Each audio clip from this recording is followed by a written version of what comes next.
Hey guys, this is Callum from EnglishShooting, and today I have the Vortex Viper PST Gen 2 1:6 by 24 rifle scope. Now I used this scope for the week that I was out in St. George, Utah with American shooting trips, and I used it for all of the rifle and 3-gun matches.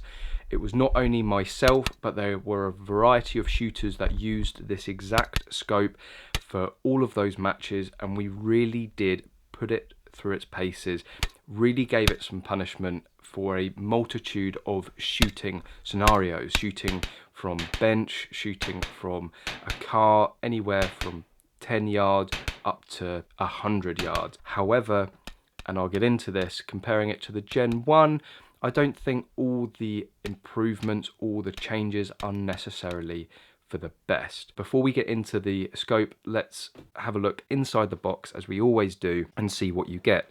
Now obviously you get your rifle scope. The mount, it doesn't come with a mount. This is the mount that I've had it on for that week. You get a battery, which is now missing because it's inside there. Again, little things like that, which means you don't have to walk off to the shop and get something. You've got your inspection card, which is hand signed, so you know that someone has actually picked this out, looked at the scope before sending it off. You get an Allen key for all your adjustment. You get your instructions, your user guide, warranty information, of course, and I'll probably say this again, Vortex has an unconditional, unlimited lifetime warranty with all of their scopes. You get your Vortex sticker, lovely little sticker. I tend to cut that off, put the Vortex somewhere else, and then stick that on a nice big stock somewhere. And your cleaning cloth. These are great. I have a selection of these from all the reviews that I've done. I use them from everything from my cameras to my phone, obviously for the scope, for my laptop screen, all around the house, and they're really high quality and do the job great. But let's put everything back in the box, and well, before putting it away, just to show the scope, the exact scope that I have is the PST 1605. This has an MOA reticle and it's the VMR2 reticle. As I said at the start, I'm sure the number one question that people want to know is how it compares to the Gen 1 and what are the changes. Now, talking of the Gen 1, I am incredibly familiar with that scope. I had one myself for about a year to 18 months and shot in a variety of competitions with it, from 3-gun to mini rifle to just down the range plinking. I won competitions with that scope and had incredible success with it and have highly rated it. I only sold it, and this is going to come in handy in a second, I only sold it because I ended up getting a Razer HD Gen 2. And I'm going to leave that there because you can probably already see where I'm going to start going with it and comparing the two. So the difference compared to the Gen 1 1:4 PST, well, you can see that it no longer has the exposed turrets. Now, for me, in terms of aesthetics, in terms of looks, I preferred the previous Gen 1. They just looked a little bit more tactical. Not that I ever really used them on the fly, so really you're not losing, or for me, I'm not losing any functionality, I'm not losing anything there, but aesthetically, I did like them. I know some people will like the slimmed down look of it, but really in terms of use, I don't think you're going to notice a difference. The illumination sort of knob on the side that used to be there for the Gen 1 has now moved onto the actual side of the scope, just like the Razer HD. I do prefer this. I think it's a much more natural place. It makes the scope look a lot more streamlined and overall a much better position. You have to mention that it's now a 1:6. You're getting that 6 times maximum magnification, whereas the previous generation was up to 4. For those long shots, that 6-time magnification is absolutely vital. I never really struggled with the 4 times magnification, but that's because in the UK, using 2.2 semi-autos, we don't do a lot of long range. I think the longest I ever went with it was probably 50 to 100 yards in a match. In the US, you can easily get 100 to 400 yard targets at a 3-gun or practical match. So having that extra sort of 2 times magnification right up to 6 is really going to make a difference. The reticle. Now, personally, I did prefer the previous generation reticle. When using the scope as a red dot, I just preferred the shape of that reticle. It made it very, very easy for me to get on target, and I found it very natural to use. And of course, there's a lot of personal preference in there.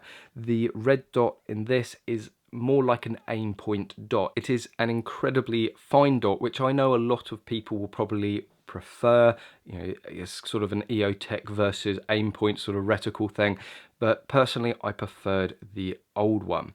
The finish, the quality is absolutely stunning. The previous one was good as it is. I think they've just gone that little bit further this time. You can probably see that it has actually been beaten up quite a lot, and it's not because the finish is weak. It is a hard anodized finish on it.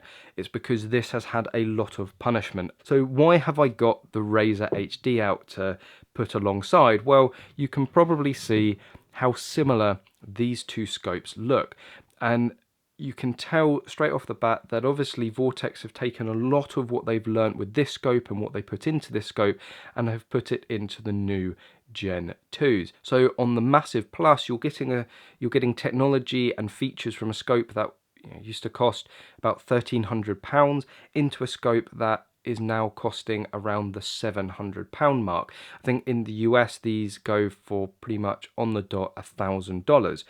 However, that price, although you're getting effectively a bargain because you're getting the 1 to 6, you're getting the capped turrets, you're getting that fine reticle illuminated dot, it's still an incredible jump in price. When I bought my Gen 1, I think the RRP was £400 to £450.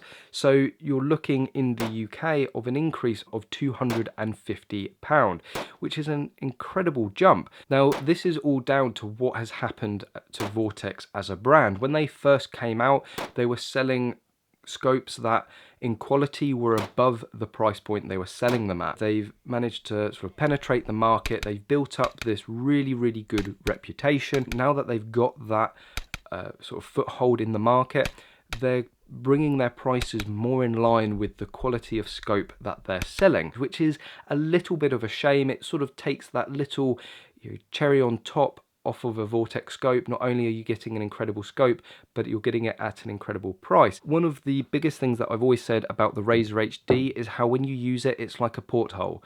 You don't really see any of the case or the tube.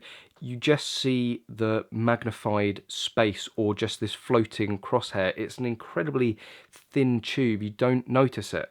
And Vortex with the Gen 2s have thinned it down so you get that sort of porthole feeling. When you're using it for fast target acquisition, makes it incredibly quick and actually makes it a lot faster than the previous generation. Overall, for performance and actually using it in a match, the Gen 2 is a step forward. When you take into account price, this is when it gets tricky. If you're looking to buy your first sort of tactical multi-gun, 3-gun scope, I can still highly recommend the Gen 2. I think in terms of where it is in the market and against its competitors, you're getting a lot of scope, a very good looking and high quality finish scope for still a good price. However, it's not as good a deal as the previous Gen 1. The facts and figures of this scope, there's loads of different processes that Vortex do to their scopes. They coat the lenses, they argon purge them to protect from fog. Obviously, they're completely watertight. They have made this slightly heavier than the previous Gen 1s, coming in at 22.7 ounces, which I think converts to about 650 grams. The previous generation was 16.2 ounces, which comes in at about 460 grams. So you're looking at about a 200 gram increase. And I think overall it does feel a little bit more sturdy because of that weight. So it's not necessarily all bad. The tube hasn't changed. It's still a 30mm tube, pretty standard. You're not going to have to go out and buy any special mounts. Obviously Vortex do make their own mounts as well, and I cannot rate the cantilever one-piece billet mount highly enough. The other performance increase is the the field of view. It's about a 30% increase than the previous generation, which means that when you're shooting, you're going to see more. It helps you get on target quicker. It just makes it a much faster scope. The illumination has 10 separate settings, which means that you can use it obviously right in harsh sunlight or really low light conditions. Looking at it on its own, it is a great scope at still a very good price. It's got all of the features and functionality that will make it a very, very good 3-gun, multi-gun practical shooting scope. So there you go, guys. Thank you very much for watching this video. What do you think of this scope? How do you compare it to the Gen 1? Do you agree with me? Do you disagree with me? Let me know in the comment section below. But thank you very much for watching. I really hope you've enjoyed this video and found it useful. And as always, I hope to see you soon.